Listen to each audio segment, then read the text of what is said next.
CAPD central auditory processing disorder, इसे कभी कभी केवल APD भी कहा जाता है।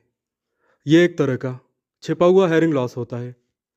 इस कंडीशन में प्रभावित व्यक्ति को वर्बल या स्पोकन कम्युनिकेशन को समझने में समस्या आती है। आमतौर पर CAPD से पीड़ित लोग और कभी कभी डॉक्टर भी इसे हेयरिंग पावर का कम होना समझ लेते हैं और ट्रीटमेंट भी इसके अनुसार ही करते हैं। व्यक्ति को लगता है कि उसके कान में समस्या है, मिडिल ईयर में, इंटरनल ईयर में, कॉकलिया में या फिर ऑडिटरी नर्व में। व्यक्ति को कई तरह के हेयरिंग टेस्ट भी रिकमेंड किए जाते हैं और कई तरह की दवाएं भी दी जाती हैं, लेकिन CAPD में इनमें से किसी भी हिस्से में समस्या नहीं होती। समस्या दरअसल कहीं और होती है। इस कंडीशन से परेशान होने वाले लोगों को ये समझना ज़रूरी है कि उनकी सुनने की शक्ति ज़्यादातर मामलों में सामान्य है। ऐसा देखा भी जाता है।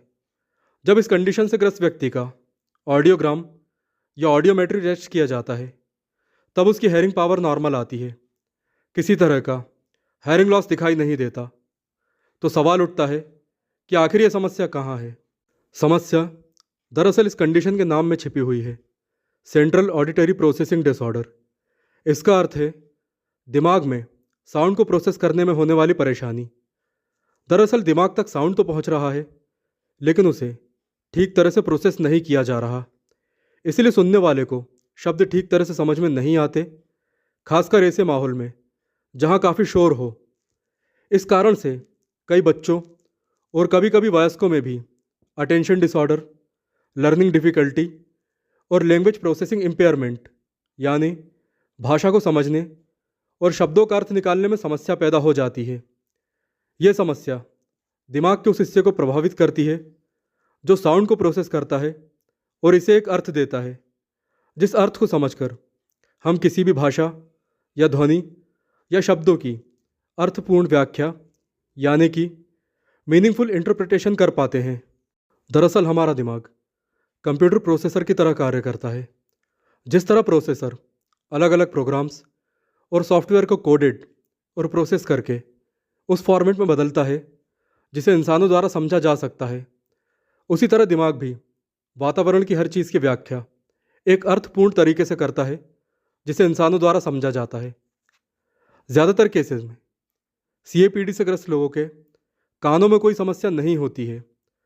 समस्या दरअसल दिमाग के साउंड प्रोसेसिंग पार्ट में होती है और इसके कई कारण हो सकते हैं, जैसे कि जेनेटिक्स।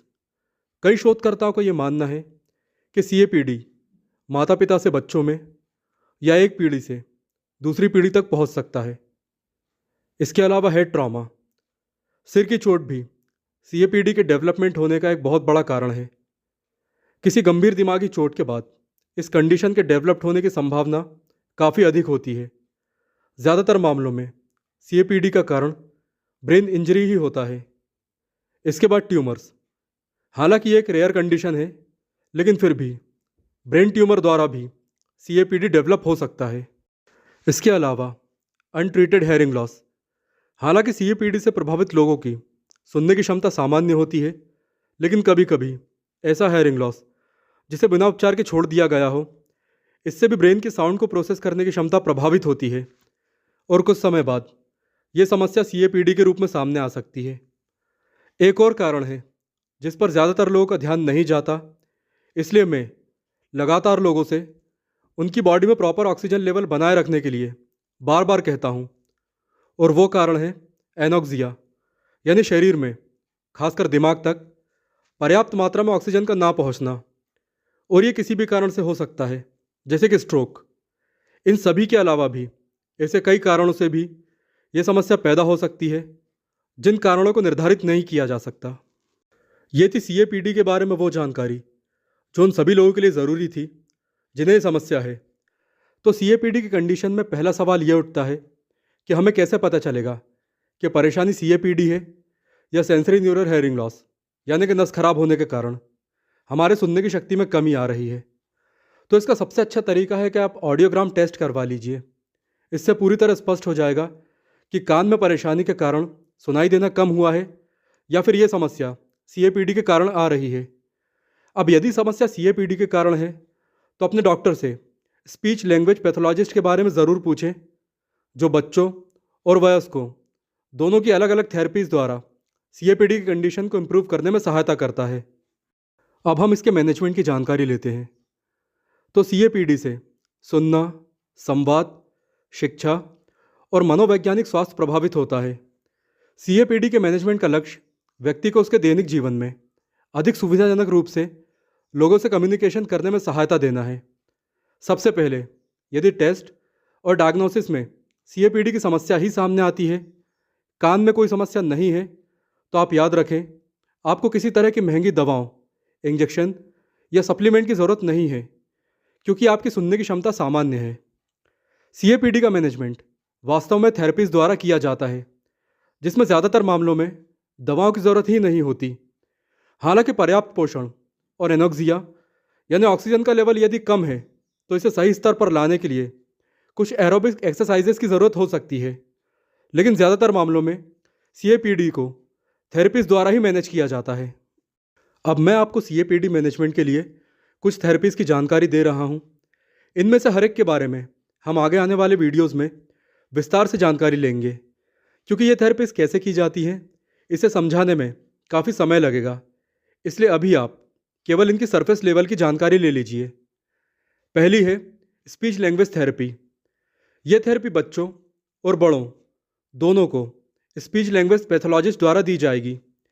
इसमें सबसे पहले आपसे कुछ प्रश्न किए जाएंगे, जैसे कि सीएपीडी आपके जीवन की गुणवत्ता को कितना प्रभावित कर रहा है, आपको किस तरह के शब्दों को समझने में कठिनाई होती है, और ऐसे ही कई प्रश्नों के आधार पर आपको स्कोर दिया जाएगा, जो 0 से लेकर 100 तक हो सकता है।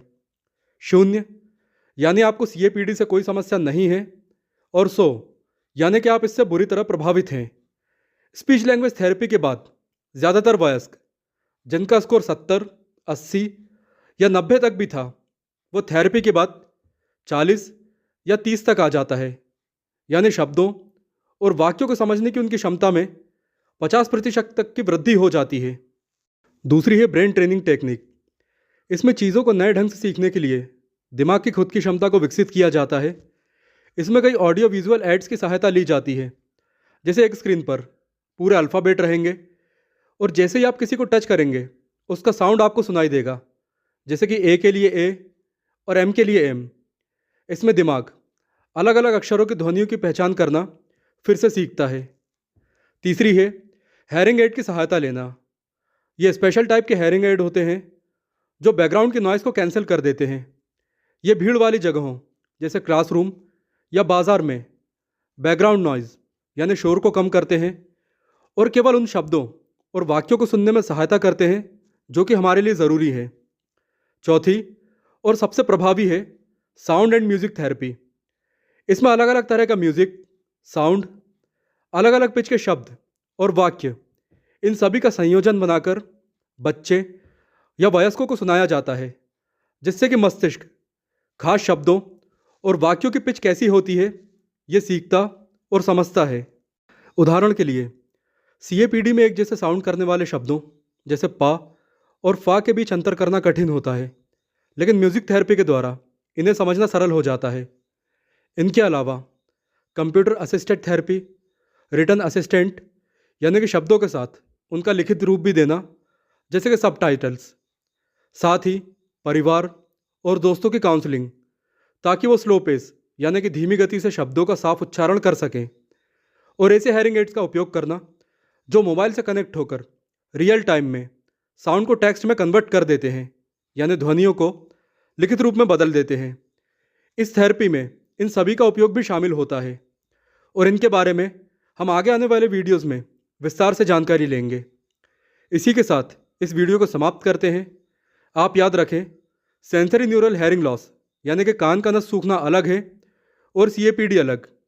सीएपीडी के लेवल में थेरेपी द्वारा ही इम्प्रूवमेंट लाया जा सकता है, और इसके लिए आपको महंगी दवाओं की ज़रूरत नहीं है। दोस्तों, ये जानकारी आपको कैसे लगी या आपको कोई सवाल है तो आप कमेंट ज़रूर करें, और यदि आप मुझे इंस्टाग्राम पर फॉलो करना चाहते हैं तो इंस्टाग्राम आईडी इस वीडियो के डिस्क्रिप्शन बॉक्स में है। And again, thanks for watching this video.